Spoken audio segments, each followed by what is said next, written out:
तक जरूर पहुंची होगी, लेकिन ये तस्वीरें हमने आज देखी 76वें गणतंत्र दिवस की, किस तरीके से कर्तव्य पथ पर भारत का शौर्य और पराक्रम देखा गया। लेकिन अब आपको बताते हैं कि अलग अलग राज्यों में भी इसी तरीके से जो मुख्यमंत्री हैं अलग अलग राज्यों के, उन्होंने कार्यक्रमों में भाग लिया है। ये तस्वीर 16 तस्वीरें अलग अलग राज्यों की हम आपको दिखा भी रहे हैं। इनमें से कुछ तस्वीरें कर्तव्य पथ की भी हैं कि किस तरीके से अलग अलग राज्यों की जो झांकियां हैं वो यहां पर प्रदर्शित भी की गई हैं। तस्वीरों के जरिए आप यहां पर देख सकते हैं। इसी पर आपको एक खास रिपोर्ट दिखाते हैं।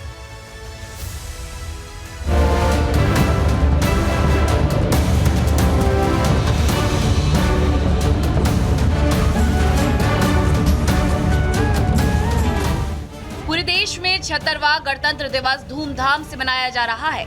देश के कोने कोने में शान से तिरंगा फहराया जा रहा है। एक तरफ जहां राजधानी दिल्ली में निकली हर राज्यों की झांकियों ने सभी का मन मोह लिया,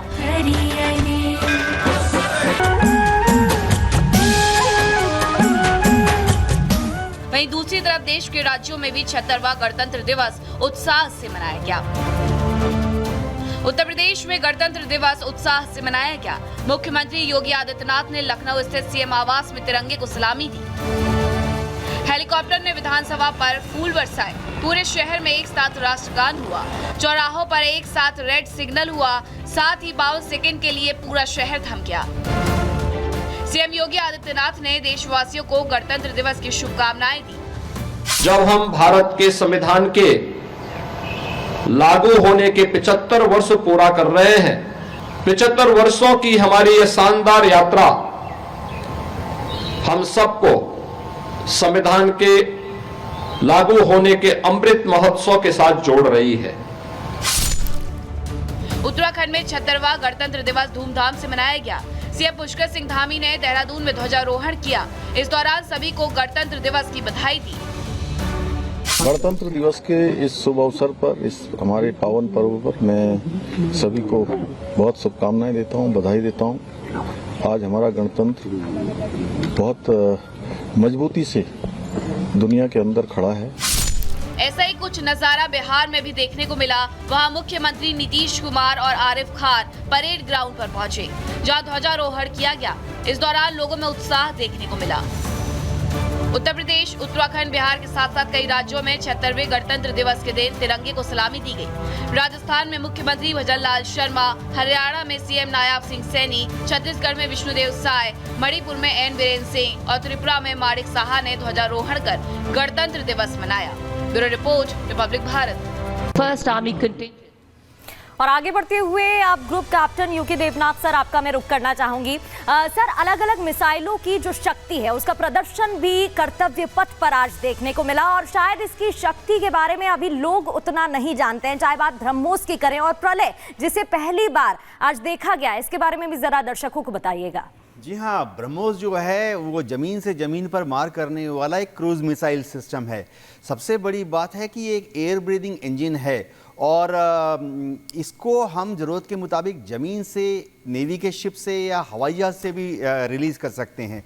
टिपिकल ब्रह्मोस जो है वो 300 से 450 किलोमीटर की दूरी से दुश्मन को ध्वस्त कर सकता है। इसमें ज़रूरत के मुताबिक हम एक 500 किलो का या 1000 किलो का वॉरहेड लगा सकते हैं। मैं आपको बता दूं कि इंडियन एयरफोर्स के जो सुखोई 30 विमान हैं जो कि पश्चिमी और पूर्वी तट पर डिप्लॉयड हैं, उनमें हम ब्रह्मोस मिसाइल फिट कर चुके हैं और ट्रायल के दौरान उस मिसाइल ने 350 किलोमीटर की दूरी से दुश्मन के शिप, एक पुराना शिप था, उस पर जब हमला किया उस शिप के 2 टुकड़े हो गए।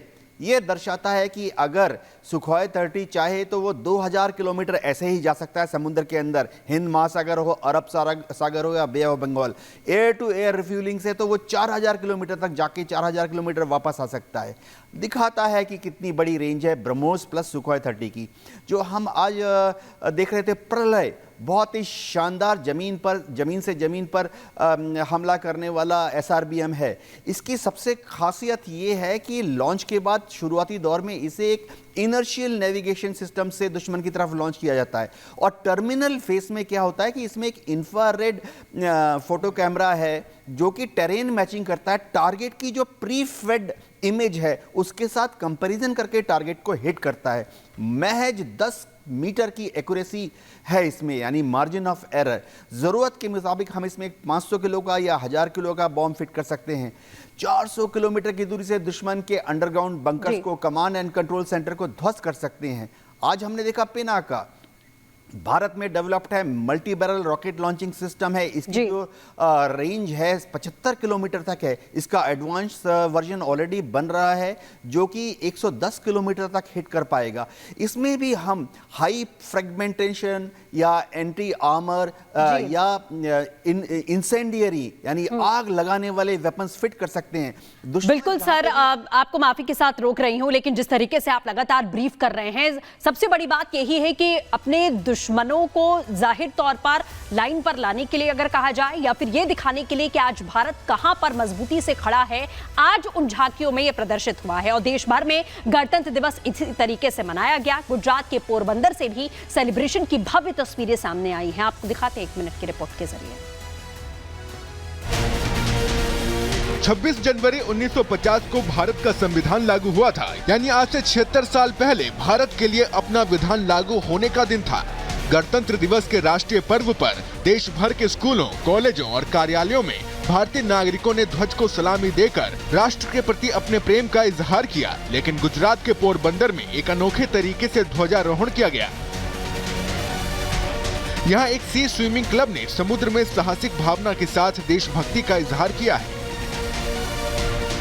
देश के युवाओं को साहसी बनाने, समुद्र के भय को दूर करने और लोगों को साहसिक खेलों का लाभ उठाने के उद्देश्य से गुजरात में ध्वजारोहण का आयोजन किया गया। गांधी भूमि पोरबंदर में समुद्र में राष्ट्रीय ध्वज फहराकर गणतंत्र दिवस का अनूठा उत्सव मनाया गया। साथ ही राष्ट्रीय ध्वज को सलामी भी दी गई। Bureau report, Republic Bharat.